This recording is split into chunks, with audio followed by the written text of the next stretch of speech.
What dost thou mean by the providence of God? The almighty and everywhere present power of God, whereby, as it were by his hand, he upholds and governs heaven, earth, and all creatures, so that herbs and grass, rain and drought, fruitful and barren years, meat and drink, health and sickness, riches and poverty, yea, and all things come, not by chance, but by his fatherly hand.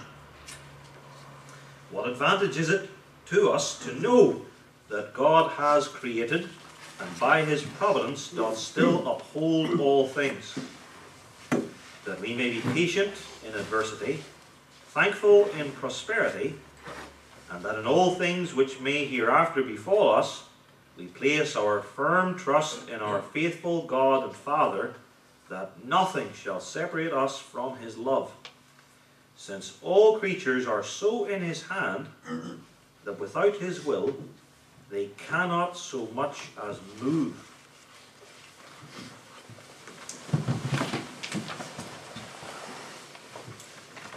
Maybe some of you have heard a professing Christian remark that they think that they are out of God's will for their lives. Or maybe someone who hears this sermon thinks that about him or herself. I am out of God's will for my life. We may well ask that person then, well, do you mean that you have sinned and must turn from that sin? Are you speaking about God's will of command? To which our person responds, no. Well, what do you mean that you're out of God's will?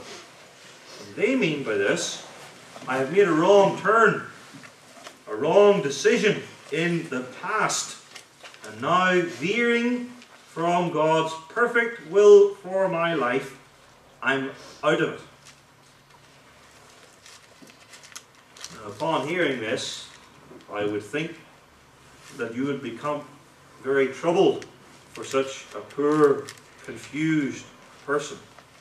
Because if you're out of God's will and plan for your life, where in all the world could you possibly be? Where else is there? Well, they say, God has a perfect plan for everyone, but I sort of took the wrong turn, and now I'm out of God's will for my life. And deeply bewildered and disturbed at this point, you ask the obvious questions. How did you get out of God's will for your life? When did this happen? How are you ever going to get back? How would you know if you had returned to God's will for your life?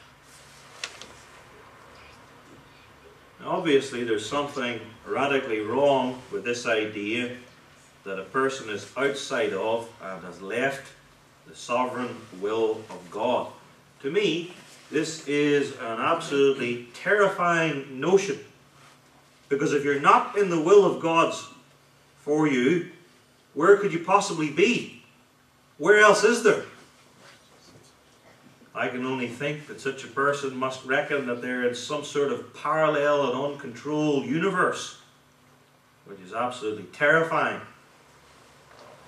This idea, this faulty notion of being outside of God's will, arises in certain Arminian circles and within Pentecostal circles, and as these people begin to think through their heretical theology, denying the sovereignty of God, many more of them end up in such a terrible state of confusion and worry.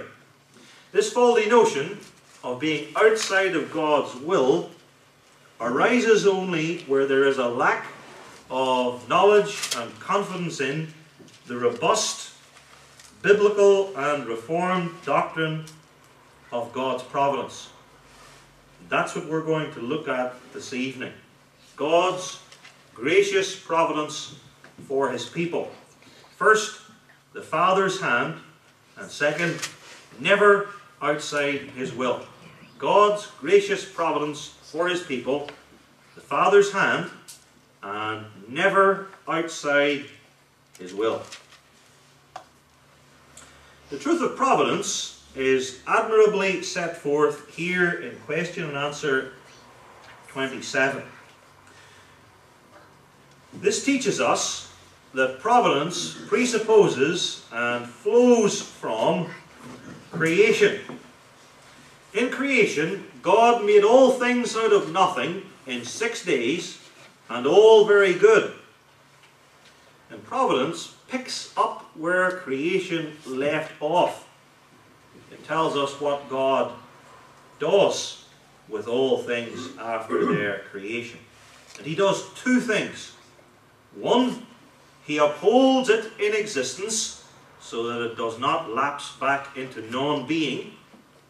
And two, he governs it so that all things are directed and moved by him to the high and holy ends which he has determined. And these are the two verbs used in answer 27. What do you mean by the providence of God? Answer: the almighty and everywhere present power of God, whereby, as it were, by his hand, he upholds and governs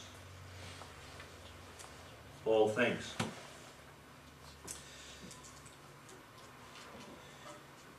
Answer 27 speaks, therefore, of God's upholding and governing the entire universe. He upholds and governs heaven, earth, and all creatures. The far-flung galaxies of the universe, the stars and planets and comets and all meteors, the earth in which we live and everything in it, upheld, governed by God alone, without any helpers. The next clause goes on to speak of living things, vegetation, trees, herbs, grass. We could throw in the animals, things which live in land and sea and air.